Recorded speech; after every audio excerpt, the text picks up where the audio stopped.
we're going to talk about questionnaires. Let's dive into this whole series of different workshops on questionnaire world. First of all, we're going to talk about the general framework or how we start structuring the aspect of a questionnaire. It's developing your questions, but then you have to go back and edit. You never take your first shot at it and think it's perfect. You always want to go back and see how you could tweak it, how you can make it better, and pay attention to some of the aspects that you need to have if you're researching something, but also what your audience is, in this case, a consumer or a potential consumer of your product or your service is looking for. So we have to create a framework. So we're going to look at a couple things. First of all, let's get philosophical, talk about the definition of what a questionnaire is. Any fixed set of questions administered to some group may be considered a questionnaire. Yeah, it's a textbook definition of it, and that's what it means. You're going to have questions you're going to ask. You're going to ask them in different formats. You can ask them on a piece of mail. You can ask them on Instagram. You can ask them on all things Facebook, although almost nobody does that anymore. You can ask them on some type of a survey sent through some aspect of the internet. You can ask them on a messaging application. There's a lot of different ways, but each one you have to make certain that it's easy for them to use, easy for them to see, and make certain that it's always an aspect of you pre-test it on all the different devices you plan on sending it out. If you're going to send out an email, make certain it's easy to see on a cell phone, an iPad. Make sure you're going to send it out on messaging. Make sure you see it on that aspect too. How are people going to see and look at the format of it as well? But also make certain that the question makes sense. Try it out on a friend that doesn't know all the micro details of your business or what you're researching. And that way they can sit down and ask you questions that you may overlook because you're so used to having all these words, all the thoughts flow off your tongue. You don't think about the question itself. So you want to make certain that it really is something involved where you're going to maximize the rewards for responding. And to be honest, I always recommend that you always give them some type of reward, a financial incentive. Answer this question, you'll be able to get 20% off your first purchase. Better yet, if you sit down and have a friend do this as well, you get 50% off and they can have the 20% off. Give them some reason that they're going to want to do it. It's called What's in It for Me with them. WIIFM. What's in it for me? People like that. The other part is minimize the cost. The cost may not be them putting cash out of their pocket to answer your questions, but time is an element of cost too. You don't want to have them going through trying to figure out what question you're trying to answer and think, and get them frustrated. You want to make it easy for them in time and make certain there's some reason that they're interested in doing it.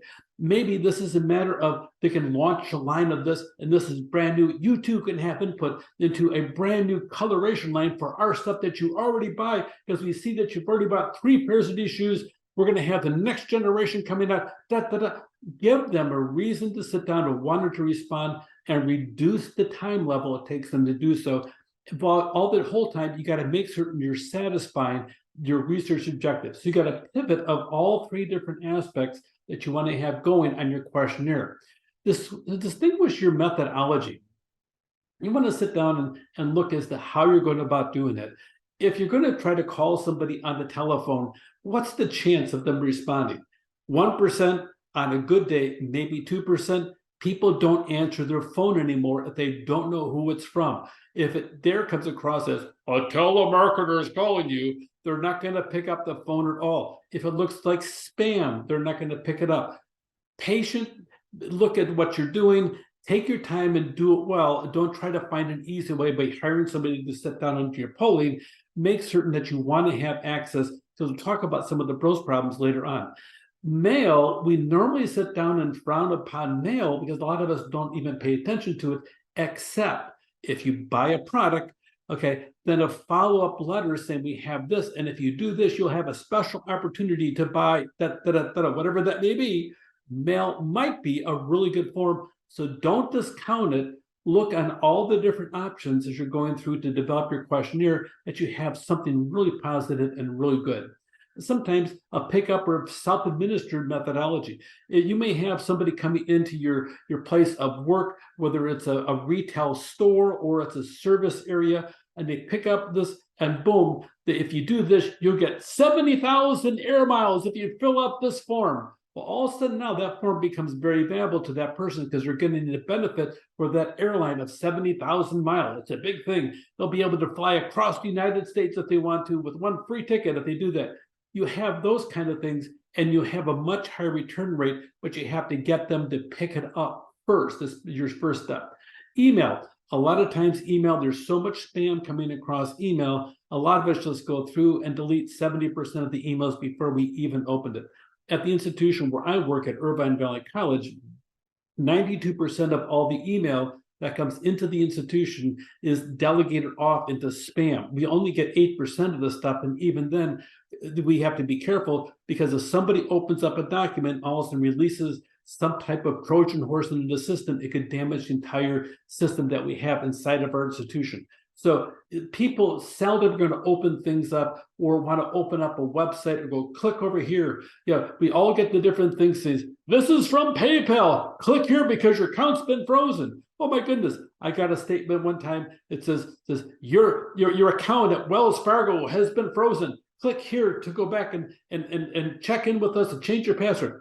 I don't have an account at Wells Fargo. Duh. Okay, except for the fact there's probably some hacker. There's even a listing of 3 different countries that they actually pay people in their military to have a special branch that hacks into other countries. So feel free to go check that out yourself in the Wall Street Journal.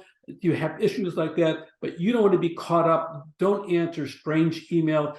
Don't plan on being successful on email unless the people know that you are already a friendly person coming to them instead of some type of spam. Look at the different data. Instead of a homogeneous population looking at where everybody's the same demographic, can you do a heterogeneous? We're going to go through and mix up your demographics by whatever methodology you want to. And that way you can sit down and keep your questions simplistic, knowledgeable, and not burn people's time, because you want to look at who was going to be your end consumer is your biggest area. So your goal is to have research that reflects the people that could be your potential consumers, and that way you adapt your services or product.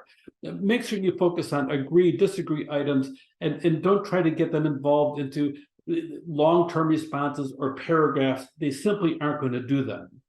Look at lifestyle, the different activities.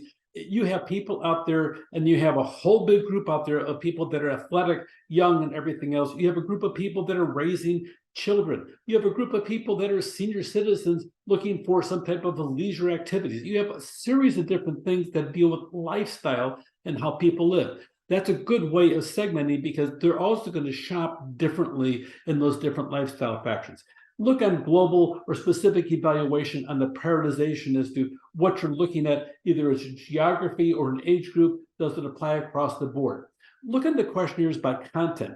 Who's going to be reading this?